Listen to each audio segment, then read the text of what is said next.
Tommy Roberts. Welcome back to the Mayor's Table. My guests this morning are Flo Truijillo, who is the Youth Services Coordinator at the Farmington Public Library, and David Florez, who is the Teen Coordinator at the library. Flo and David, welcome this morning to the Mayor's Table. Well, good morning. Good morning, Mayor. Thank you for having us. I want to have a conversation about a program that I think is a very important program in our city, and it's one in which both of you have been involved over the years. It's the Mayor's Teen Advisory Council.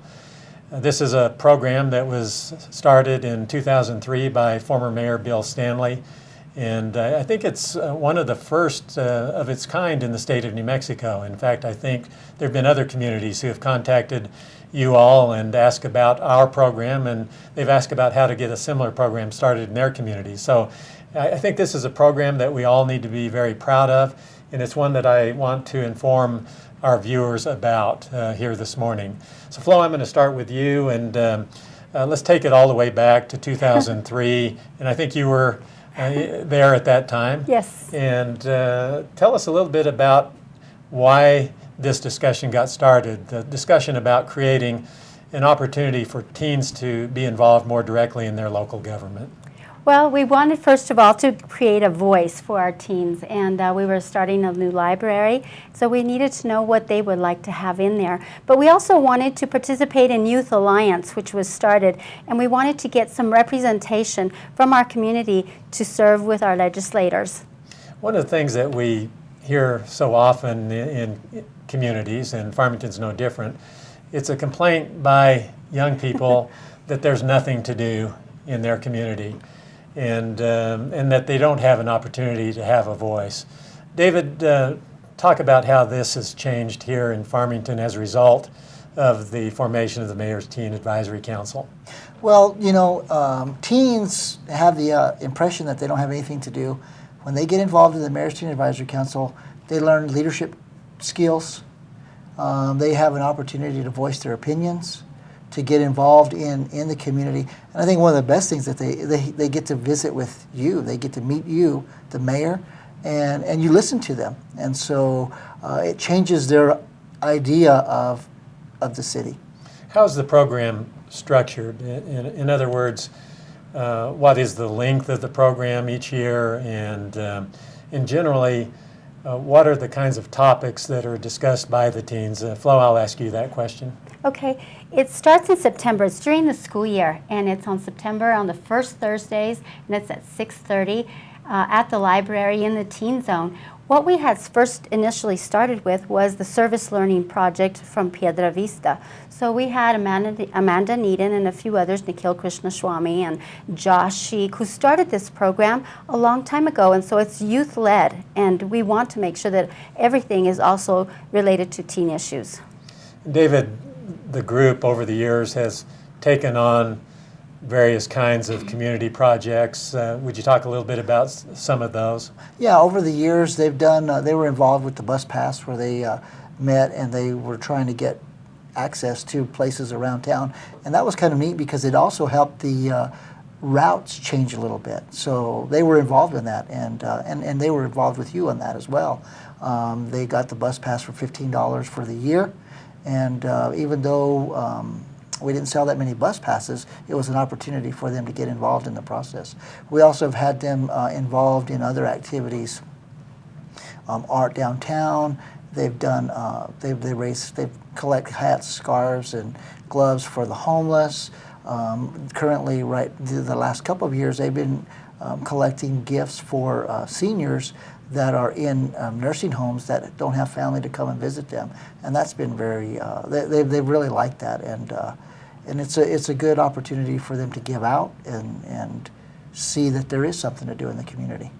Learning through community service is something that I think is very, very important, and the earlier that we can get people involved in community service, the better our community will be, in my opinion. I think most people would share that opinion.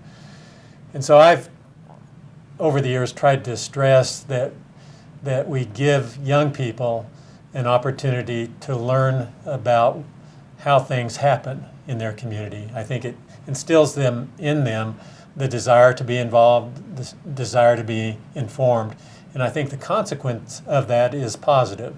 I think we have kids who are positively engaged rather than negatively engaged. And so I'm very much supportive of the emphasis on community learning. Tell us a little bit about what these kids are doing to become involved in their community. Well, one of the things, well, the very first thing that we had was actually a fundraiser to begin the Mothers Against Drunk Driving chapter in our area. And that was the Ty Wayburn, and it's a fundraiser that we used to start Mothers Against Drunk Driving. The second thing also, something that I'm very proud of, is we have participated in Blue Star as well. Some of the students that do participate in the programs bring the ideas, and they present them at MTAC, is what we call the Mayor's Teen Advisory Council, and they hope to get other teens involved.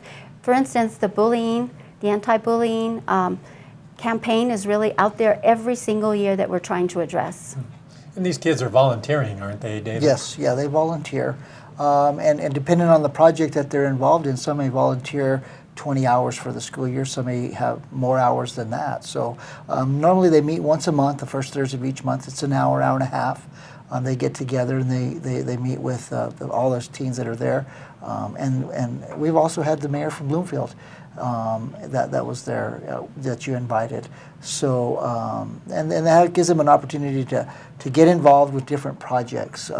Some of them, like I said, they'll spend 20 hours. Maybe it's if it's a bullying campaign, if it's collecting items for the seniors. So they give that service time. Another thing that's really great is they get an opportunity to present back to the city council, and that's one of the greatest treasures I feel that the Mayor's Teen Advisory Council helps those students with. We've seen those students go on to do great things, and they have that value that they have of being able to speak with you and the council members. It carries them a long way. So, what are the eligibility requirements for membership on the council? Well, what was interesting is it first started with an essay, and the essay used to go to the mayor, and he made the first selections, which was really nice. After that, we started just recruiting from the team that started coming because they wanted to be more involved. So we've seen a lot of them come and go, and some of them usually stay about 3 years with us. And they have to be teens. They have to be 13 to 19, is 13, that correct? 13 to 19, and I believe that not just teens, but everybody votes with their feet. And so they're active participants when they come to the meetings and they give input. So that's kind of their rite of passage, so to speak. And these kids are coming from all over San Juan County, Yes. aren't they? Yes. Exactly. Aztec, Bloomfield, Shiprock, which is another positive aspect of this program in that the Farmington kids are having an opportunity to interact with kids outside of Farmington. There are different races and ethnicities present in these meetings. It's a great opportunity to learn something about another culture. And I think that's where we need to begin our educational efforts as we try to improve our community. Definitely. So I'm very impressed with the program. I know that attendance at meetings varies. Sometimes there are a lot of kids there, sometimes maybe not so many, but that's to be expected. In general, though, on a year-to-year basis, how many kids do we have participating? Monthly, probably in monthly average, about 20. 20 to 25 kids on a monthly average. Depending on the topic, sometimes we'll have, as you said, sometimes we had a group from Kirtland, the Natural Helpers, that came, and there was over 100 kids that evening, and they were talking about peer-to-peer mentoring, suicide prevention, and it just depends on the topic that we're talking about that month. So. In closing this segment, I want to thank both Flo and David for being here with me, and I appreciate your efforts in providing the adult leadership and guidance that this program requires. I very much continue to be supportive of the program, and as I talk to these kids occasionally during the year, I encourage them to be coming up with ideas of how they can be of an impact in our community for good. And we hear so much about the negative impacts that our youth create in our community, but here's a very good example of kids who are involved for the right reasons and they're creating good for our community. If you are out there, if you're a teen or if you're the parent or a friend of a teen, I would urge you to let them know about the Mayor's Teen Advisory Council and to encourage them to become involved. They can get information directly from the library, and David and Flo are there and can answer any questions. This will begin in September, and so we look forward to another successful year. I want to thank all of you for being here with us this morning on the Mayor's Table. We'll look forward to seeing you again next Monday.